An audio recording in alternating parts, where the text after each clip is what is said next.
બાયોયુગ દ્વારા બાયો આધારિત નવીનતાને પ્રોત્સાહન આપવા માટે શરૂ કરાયેલા રાષ્ટ્રીય પહેલ બાયો એજ ઓન વ્હીલ્સ અમદાવાદમાં સફળતાપૂર્વક યોજાઈ હતી. તો CIPET અમદાવાદના સહયોગથી આયોજિત આ કાર્યક્રમમાં વિદ્યાર્થીઓ, સંશોધકો, ઉદ્યોગ સાહસિકો અને પર્યાવરણવાદીઓએ ઉત્સાહપૂર્વક ભાગ લીધો હતો.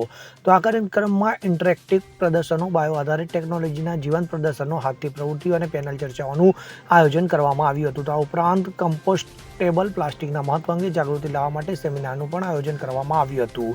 આ પ્રસંગે શેડમાંથી બનાવેલા બાયો પ્લાસ્ટિક સહિત ઘણા પર્યાવરણને અનુકૂળ પ્રયોગો રજૂ કરવામાં આવ્યા હતા, જે ઉપસ્થિતો માટે પ્રેરણાદાયક સાબિત થયા હતા. તો કાર્યક્રમ દરમિયાન નિષ્ણાતોએ સમજાવ્યું કે કમ્પોસ્ટેબલ પ્લાસ્ટિક એક ખાસ પ્રકારનું પ્લાસ્ટિક છે, જે કુદરતી રીતે થોડા મહિનામાં તૂટી જાય છે અને જમીનમાં ભળેલા ખાતરનું સ્વરૂપ લે છે. તેમાં ઝેરી તત્વો હોતા નથી અને પર્યાવરણ, પ્રાણીઓ, પક્ષીઓ અને દરિયાઈ જીવનને નુકસાન પહોંચાડતું નથી. તેના ઉત્પાદનમાં મુખ્યત્વે પોલીલેક્ટિક એસિડ અને સ્ટાર્ચ જેવા બાયો આધારિત ઘટકોનો ઉપયોગ થાય છે. ત્યારે આજે કેન્દ્રીય પ્રદૂષણ નિયંત્રણ બોર્ડ દ્વારા માન્ય એકમાત્ર વિકલ્પ ફક્ત કમ્પોસ્ટેબલ પ્લાસ્ટિક છે. આ પ્રસંગે Prakash Patel, managing director, Vision Industries અને વાઇસ પ્રેસિડેન્ટ ACPIએ જણાવ્યું હતું કે એકવાર ઉપયોગમાં લેવાતા પરંપરાગત પ્લાસ્ટિકને ના કહો અને હવે કમ્પોસ્ટેબલ પ્લાસ્ટિક અપનાવો, તે સમયની જરૂરિયાત છે. તો આ માત્ર પર્યાવરણને બચાવવા માટે યોગ્ય વિકલ્પ નથી, પરંતુ સ્વચ્છ અને સુંદર ભારત તરફ દોરી જાય છે. રુસ્તમ શેખ સાથે CN24 ન્યૂઝ, અમદાવાદ.